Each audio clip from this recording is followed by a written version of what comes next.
Hello, everyone. Thank you again to Apache Junction for giving us this opportunity to work with you on this issue. I'm here to represent the methods class for Dr. Deirdre Pfeiffer, and we're looking at how to mitigate and help the homeless in Apache Junction. So my name is Tatiana Falsetti. I'm here with Maggie Bello, but this represents the work of our entire class. So we had 15 people working in groups of 2 or 3, addressing multiple cities around the United States. Okay, so am I on? Okay.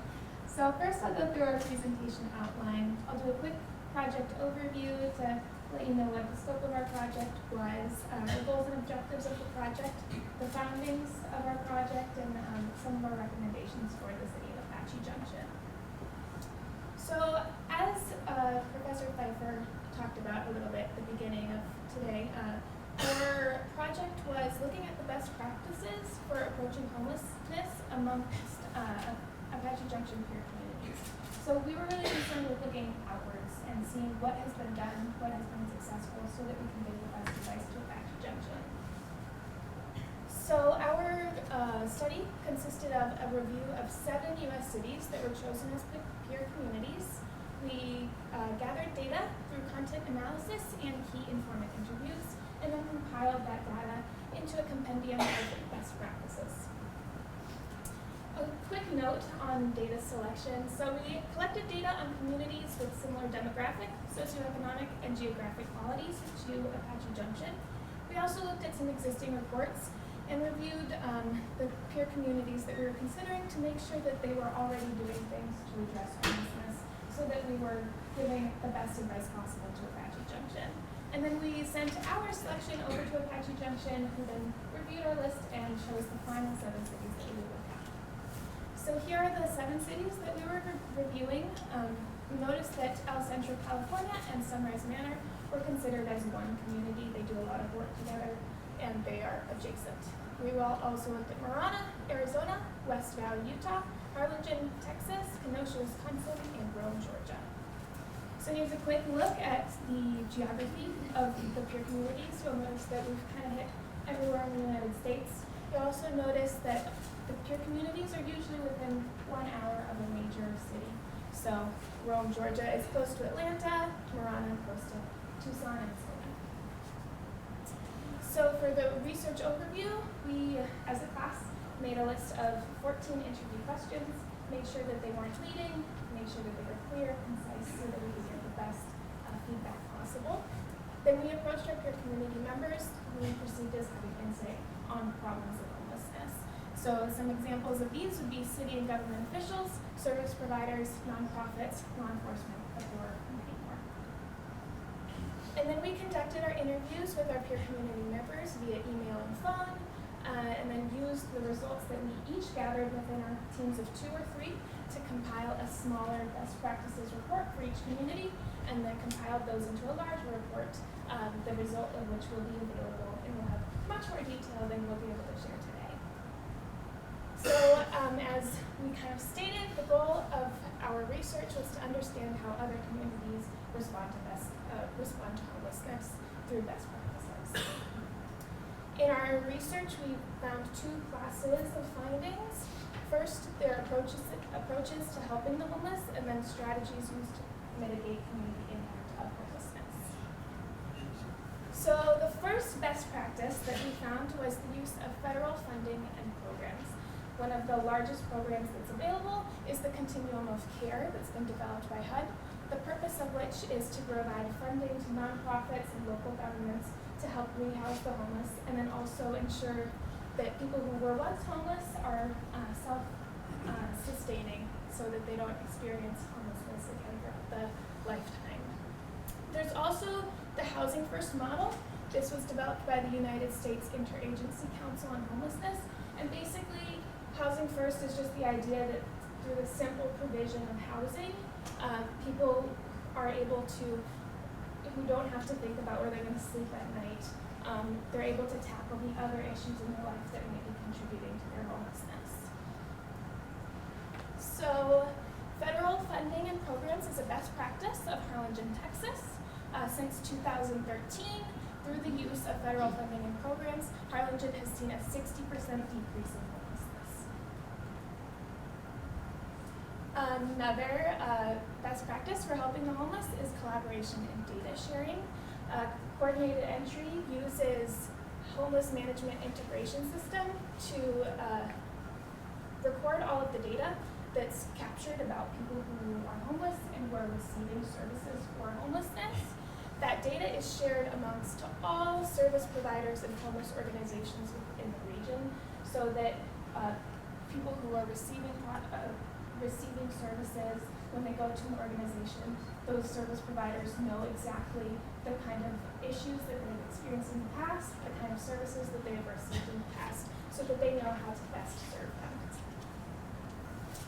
So collaboration and data sharing is a best practice of Sunrise Manor and El Centro, California. Since 1992, these communities have partnered on the project Homeless Connects, and they have successfully assisted over 15,000 homeless individuals using the help of 600 volunteers.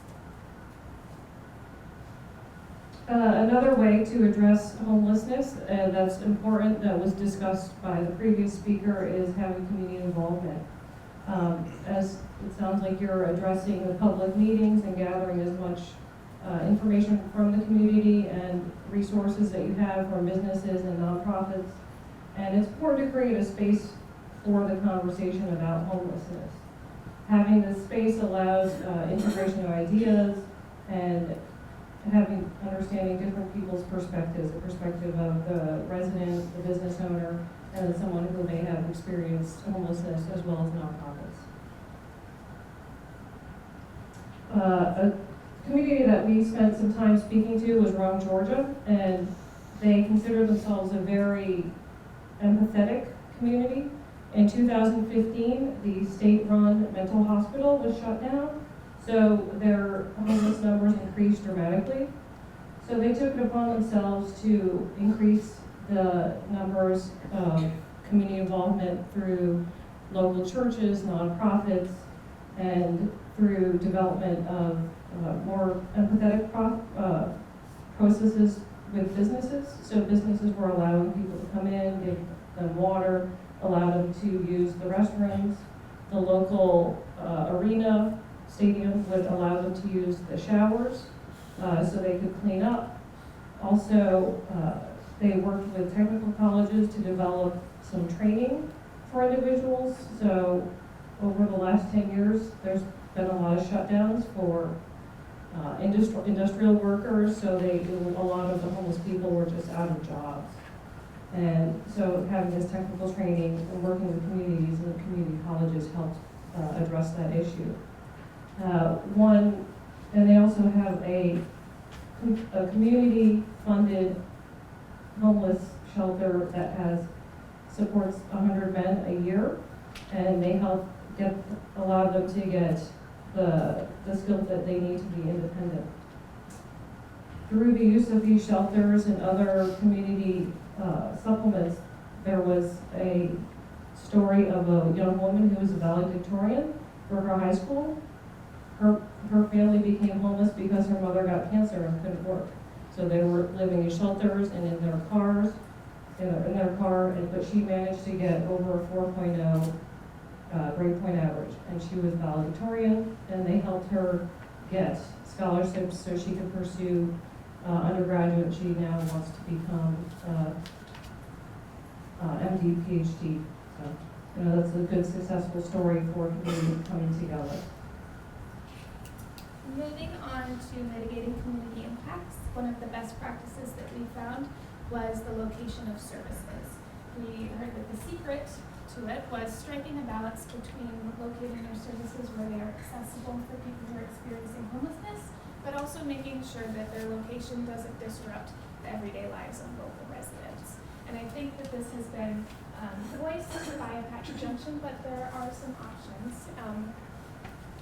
Actually, in the community of West Valley, Utah, they involved the citizens in determining where a new homeless shelter would be located, because the citizens wanted to make sure that the location was serving the people who needed it, but they also wanted to make sure that it didn't impact their community negatively. Another way to address this issue is through public engagement and education. So this is one way for people that have not experienced homelessness to understand the reasons why people may become homeless and to get rid of any stereotypes. We found that there are two types of homeless groups. One is chronic and one is temporary. So the chronic homeless, they've been experiencing this for long term due to various reasons. And then there's also the temporary, which may have, people who experience domestic violence, lost their jobs, come from minimum wage situations, or just have not had sympathetic landlords. So encouraging the public and the businesses to understand that the homeless are not just a group, but they're actual individuals with different situations is very important in addressing this issue.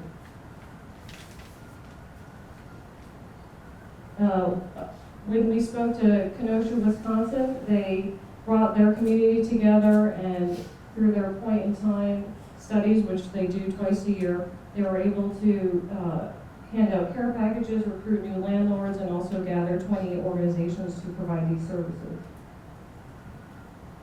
We want to touch on the role of law enforcement, as opposed to having law enforcement that just moves people from one location to the other. It's important to build trust, offer help and support, and then offer the law enforcement relevant training. We saw this in Rome, Georgia, where they had all their law enforcement officers get trained through the National Association of Mental Illness, which is available in Arizona as well, and this helped really increase the level of empathy and understanding for law enforcement of how to deal with the mentally ill. For law enforcement, it's also important for them to be educated about what services are available in their community. So rather than just moving people from one location to the next or putting them in jail, they might be able to help them, offer them services, and educate them that way.